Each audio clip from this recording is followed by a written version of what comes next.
Mengisi libur panjang Idul Fitri, berbagai tempat wisata dipadati pengunjung. Salah satunya wisata Gua Maharani dan Maharani Zoo di Lamongan. Di area wisata ini, selain dapat menikmati keindahan bebatuan goa, pengunjung juga dapat melihat berbagai jenis hewan.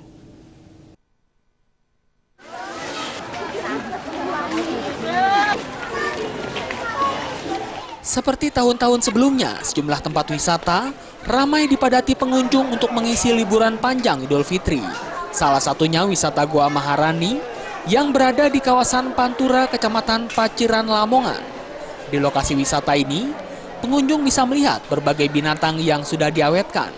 Di antaranya gajah raksasa, fosil ikan hiu biru, serta binatang purba lainnya di dalam Museum Satwa. Di wahana ini yang menjadi favorit adalah kerangka hiu biru. Kerangka sepanjang 3 meter ini dipasang berjejer dengan kerangka ikan dari kanguru. Karena dipasang di area bebas, pengunjung bisa menyentuh kedua kerangka ini secara langsung. Selain itu, berbagai macam binatang juga turut menjadi daya tarik pengunjung.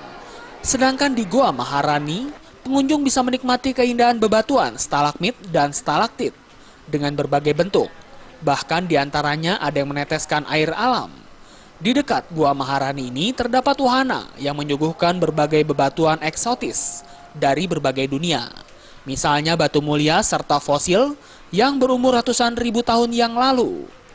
Tikno, salah seorang pengunjung, mengaku Maharani Zoo dan Goa ini sangat cocok untuk mengisi liburan karena koleksi binatang bermacam-macam. Hal itu akan menambah wawasan anak-anaknya untuk lebih mengerti ragam satwa, khususnya yang ada di ribuan tahun yang lalu.